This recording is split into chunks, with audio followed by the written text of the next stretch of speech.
Brought to you by Sonata.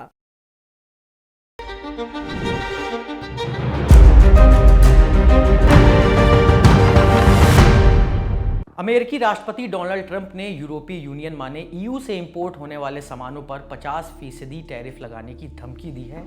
साथ ही उन्होंने America से बाहर बने सभी स्मार्टफोन्स पर 25% टैरिफ लगाने का भी ऐलान किया है, जिनमें एप्पल और सैमसंग के स्मार्टफोन भी शामिल हैं। ट्रंप के इस ऐलान से ग्लोबल मार्केट में हलचल तेज हो गई है। रॉयटर्स की रिपोर्ट के मुताबिक ट्रंप ने यूरोपीय यूनियन पर निशाना साधा है और कहा है कि बिजनेस को लेकर हुई बातचीत ठप हो गई है।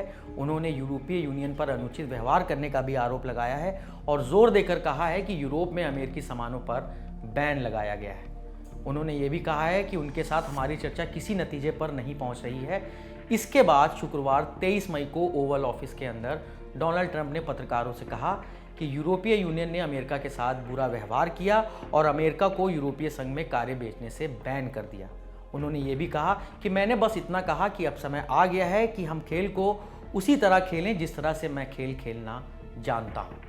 जब उनसे पूछा गया कि क्या उन्हें 1 जून से पहले किसी समझौते की उम्मीद है, तो ट्रंप ने कहा कि मैं किसी समझौते की तलाश में नहीं हूं। उन्होंने आगे ये भी कहा कि उन्होंने समझौता तय कर लिया है या 50% पर है, लेकिन फिर भी अगर यूरोपीय देश यहां अपना प्लांट बनाते हैं तो कोई टैरिफ नहीं लगेगा।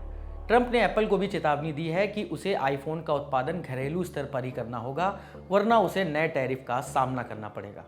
ट्रंप ने यह साफ किया है कि जून के आखिर तक एप्पल, सैमसंग के अलावा किसी भी विदेशी फ़ोन पर स्मार्टफोन टैरिफ लागू होगा। उन्होंने ये कहा कि यह और भी ज़्यादा होगा, इसमें सैमसंग और उस प्रोडक्ट को बनाने वाली कोई भी कंपनी शामिल होगी, वरना ये ठीक नहीं होगा। जब वे यहाँ अपना प्लांट बनाते हैं तो कोई टैरिफ नहीं होता, लेकिन मेरी एप्पल के CEO टिम कुक से सहमति थी कि वो ऐसा नहीं करेंगे। उन्होंने कहा है कि वे प्लांट बनाने के लिए भारत जा रहे हैं और मैंने कहा है कि भारत जाना ठीक है, लेकिन आप टैरिफ के बिना इसे यहाँ नहीं बेच पाएंगे। अगर आईफोन अमेरिका में बिकने वाले हैं तो मैं चाहता हूँ कि वो अमेरिका में बने। It would be more. It would be also Samsung and anybody that makes that product. Otherwise, it wouldn't be fair. So anybody that makes that product, and that'll start on when they build their plant here. There's no tariff, so they're going to be building plants here. But I had an understanding with him that he wouldn't be doing this. He said he's going to India to build plants. I said that's okay to go to India, but you're not going to sell into here without tariffs. You know, the iPhone, if they're going to sell it in America, I want it to be built in the United States. Donald Trump ने ऐलान ऐसे वक्त में किया है जब Apple चीनी tariff से बचने के लिए अपने आईफोन असेंबली का एक बड़ा हिस्सा भारत शिफ्ट कर रहा है। एक्सपर्ट्स का मानना है कि अमेरिका में आईफोन बनाने से कीमतों में सैकड़ों डॉलर की बढ़ोतरी होगी। वहीं डोनाल्ड ट्रंप के इस ऐलान पर प्रतिक्रिया देते हुए यूरोपीय यूनियन के ट्रेड चीफ मारोस सेफकोविक ने कहा है कि यूरोपीय संघ और अमेरिका के बीच व्यापार आपसी सम्मान से होना चाहिए, न कि धमकियों से।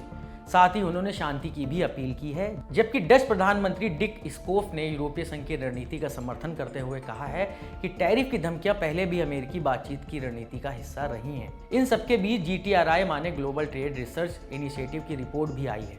इस रिपोर्ट में कहा गया है कि अगर ट्रंप 25% टैरिफ लगा भी देते हैं तो भारत में बने आईफोन अमेरिकी बाजार में किफायती ही रहेंगे।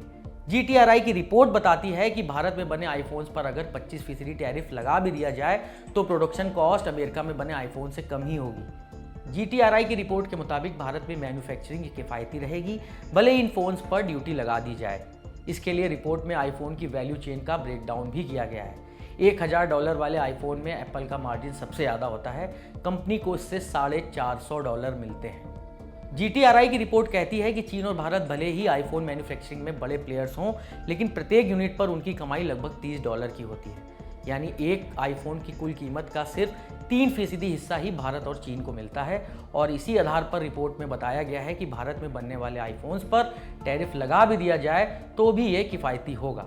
आपको ये बताते चले कि पिछले साल यूरोपीय संघ ने अमेरिका को $500 अरब का सामान निर्यात किया था, जिनमें जर्मनी, आयरलैंड और इटली सबसे आगे थे। 50% टैरिफ से कार, दवाइयाँ और प्लेन जैसे उत्पाद बुरी तरह प्रभावित होंगे, जिससे अमेरिकी नागरिकों के लिए लागत बढ़ने की संभावना है। फिलहाल इस खबर में इतना ही। इस स्टोरी के लिए तमाम जानकारियाँ जुटाई हैं हमारे साथी अर्पित कटियार ने। कैमरा संभाले हमारे साथी राशिद। मैं हूँ नीरज और आप देखते रहिए दी लल्लन टॉप।